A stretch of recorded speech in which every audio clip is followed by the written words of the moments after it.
The following is a non-profit horror story narration.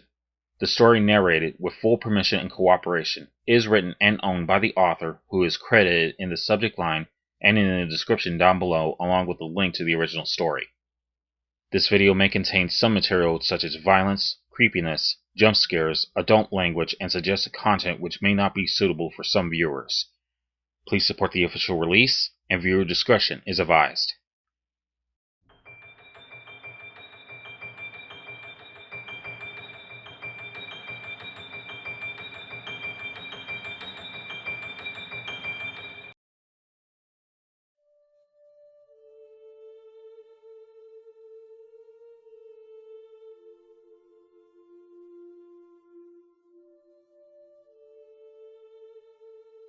Ever heard the saying, power drives a man mad?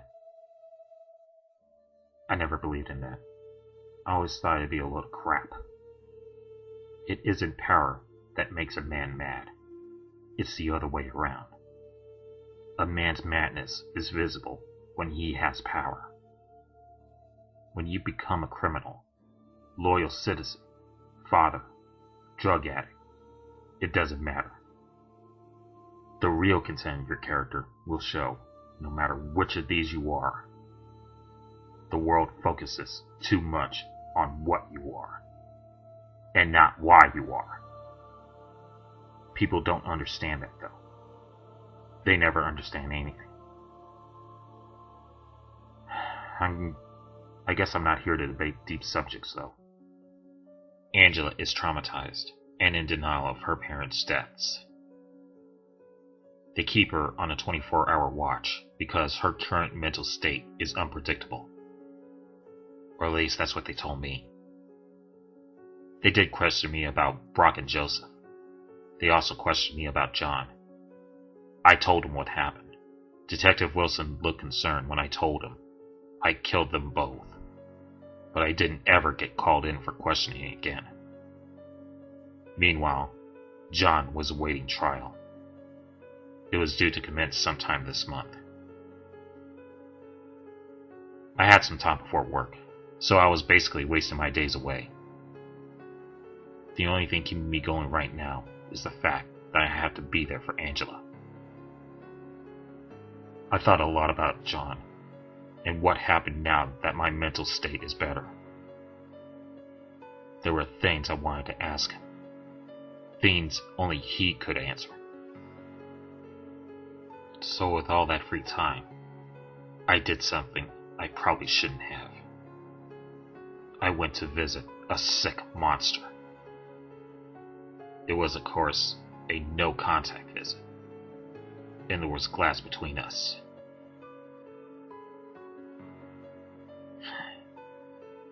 I'm glad you came, Brian, he said with a smirk.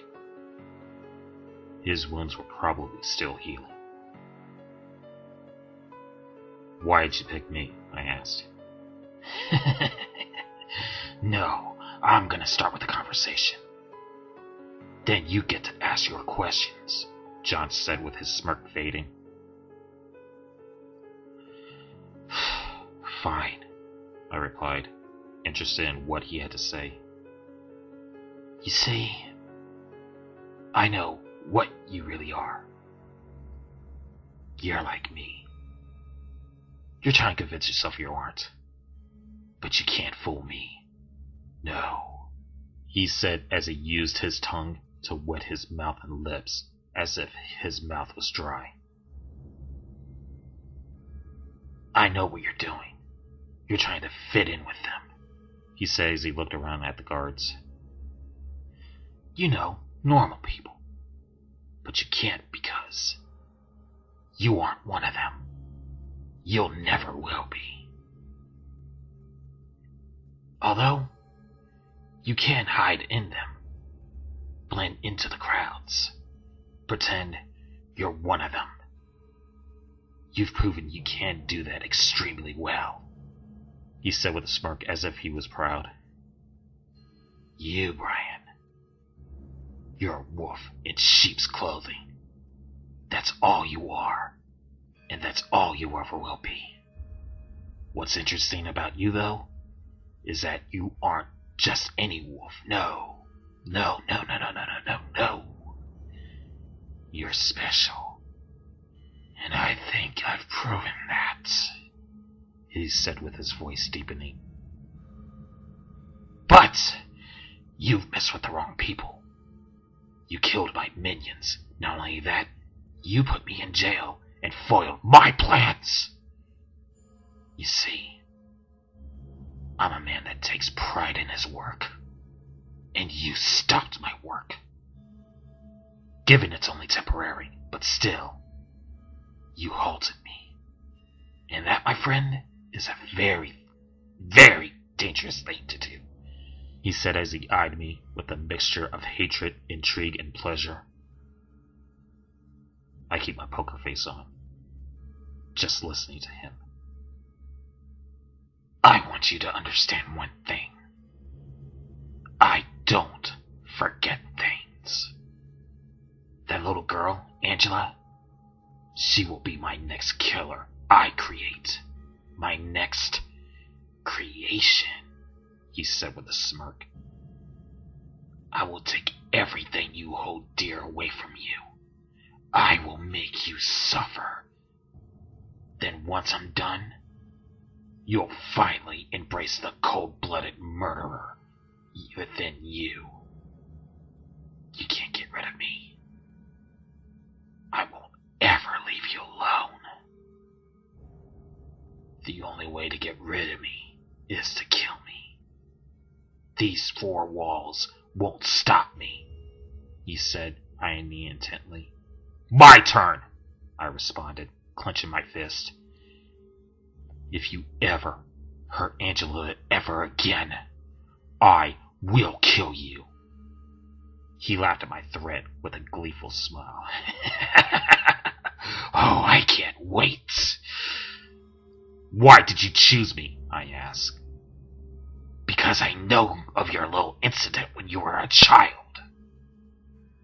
Yes, I know all about your past, about your parents' deaths. I know about it all.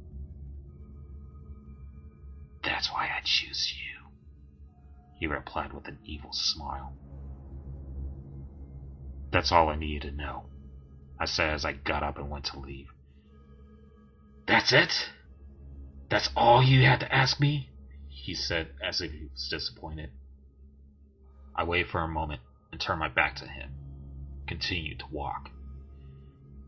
I'm gonna get out, Brian! When I do, I'm coming for her! He screamed as the guards came to take him away. I'll make sure she suffers tenfold compared to what you went through.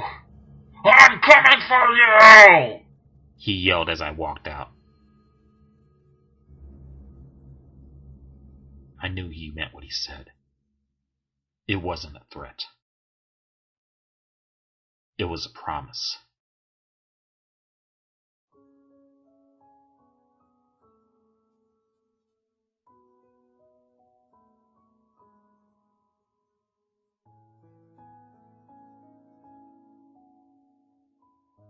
When I arrived home later that day, I found a letter slipped under my front door. I opened it and read it. Enjoy the time you have left.